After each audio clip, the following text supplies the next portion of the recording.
So what they've done is Microsoft was set up so that there would be one global operating system that the U.S. government had a backdoor into for all computers everywhere in the world. Right.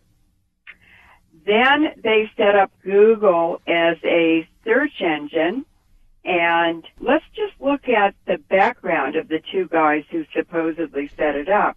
Larry Page and Sergey Brin. That's right. Now, Sergey Brin he was born in Russia, so he's from an immigrant family. But listen to this. His father was a mathematician who worked at the University of Maryland, and his mother worked for NASA. I didn't know that one. It's like a blue-blood line. NASA, and that is exactly where Sergey Brin and Larry Page park their private jets. Of course. Is at the NASA facility. Mm-hmm. They don't have to go through TSA. Gosh, what a surprise. Right. Larry Page is an American. His parents were both computer science professors at Michigan State University, and his father was one of the top experts in the United States on artificial intelligence. Now, Sergey Brin married a Polish-American woman called Anne Wojcicki. So as soon as Anne Wojcicki married Sergey Brin, she was given millions of dollars in venture capital the day of the wedding. I think she got $20 million just to start. Right. That's right. All right, hold on. Leuren Moret is our guest tonight, a longtime friend of good people everywhere on the planet. Her work in depleted uranium, of course, really knows no bounds and needs not much of an introduction. She's talked about it too many times to count around the world and on this program as well. We're talking about Google and DNA and control. Next time you hit the Google search function, just keep in mind that your finger is doing a lot more than simply looking up information. You're helping to propel a monster on the planet. It is a beast. It's unbelievable what's going on. Go ahead.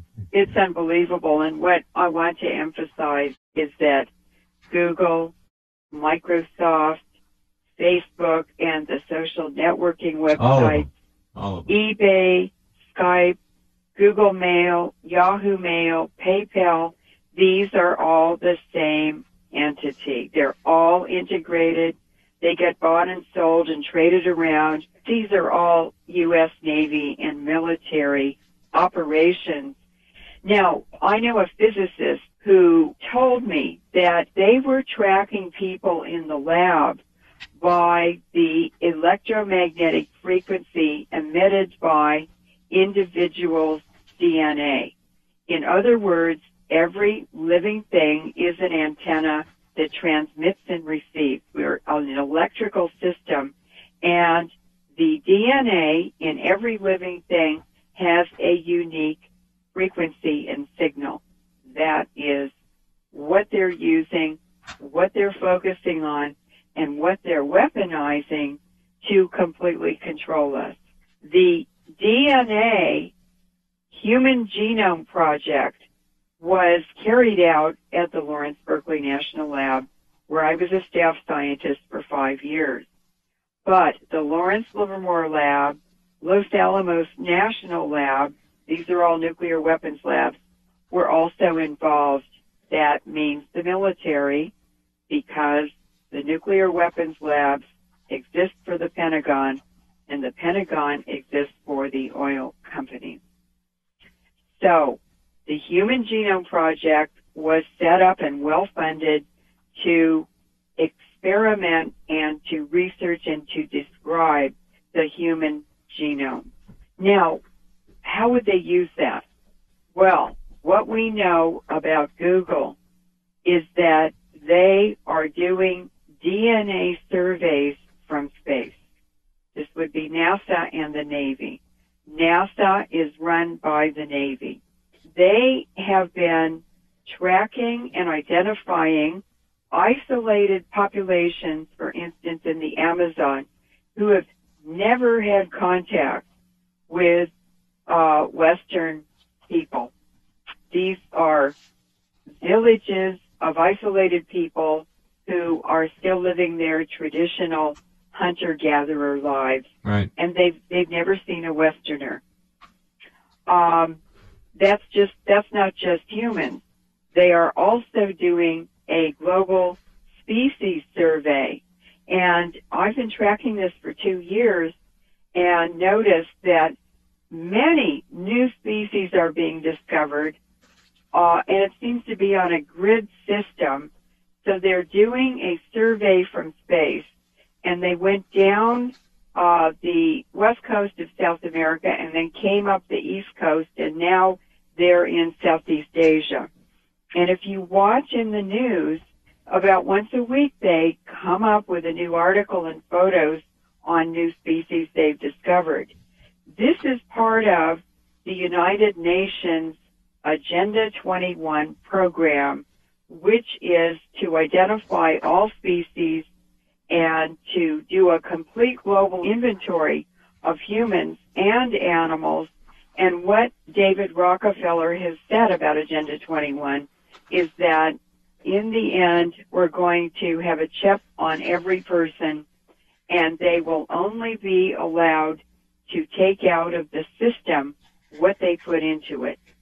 If you work 12 hours a day, you're allowed to take 12 hours of something of value out of the system, but nothing more. What is going on? The J. Craig Venter Institute, which you sent me the article, right, has their mission as, quote, to forge new life forms, unquote. And they are also involved in manipulated computer code on DNA. What does this mean? Well, Dr. Helen Wallace from GeneWatch in 2002 said, we are in great danger, and she described this as a massive DNA database by the back door. Now, what this does sociologically, it begins to set up a caste system here, which we already have, but this is a different way of doing it. I don't know where it's all going to go, but it's clearly hurtling forward at a pace that is pretty damn scary if you understand the potential of control here. And what they're doing is using computing, medicine, technology, and the police state to converge into basically what is creating a totalitarian scientific oligarchy. And their purpose is to get this information and use it in discriminatory programs where the rich benefit and the poor are impacted negatively by these programs. And the second part of that agenda is the depopulation initiative. Now, a really good example about this biopiracy. Now, I did an interview with Dr. Wynne Parker. So on the air, I was talking about depleted uranium and the tremendous affinity it has for the DNA and mitochondria, because uranium and phosphate structures, they have a love affair all through the universe. And that means that when people are exposed to uranium particles from these wars in Iraq and Afghanistan and Yugoslavia, and by the way, it's over here in 2 weeks in the U.S., and we're inhaling it. Sure, all the time. It sticks to our DNA and our mitochondria that provide all the energy for the body. Somebody made the decision to go ahead and use it against the people in Yugoslavia and then Iraq, knowing full well what would happen. And that's a party I would like to see brought to justice, whoever that was. So as I was sitting there describing all of this to Dr. Parker, and I was talking about H.A.R.P, this is all integrated into the H.A.R.P system, I knew that Dr. Parker, Wynne Parker, was not his real name. I knew he was a CIA scientist. I knew he'd worked for the U.S. government, for the Department of Defense, for the World Health Organization, and the UN at different times. And I knew that he was a microbiologist who knew the whole field because he had to advise the government. And so I just said, Dr. Parker, what is the application of this discovery that nanoparticles are transmitters? And he caught his breath and he said, well, it's to redesign the human genome. That's all, huh? That's all. They're going to create a new species, is what they're talking about here. It's Basically. to create anything they want to. That's right. It's to repeat anything they want to. It's this totalitarian, insane scientific oligarchy that's run by psychopaths, and they think they can do anything they want to. Well, so far nobody's around to stop them, unfortunately. Now, what is transmitting and receiving that's around us? Well, how about cell phones in the megahertz frequency band? These are some abstracts that I'm going to just read the titles of. This is 1996.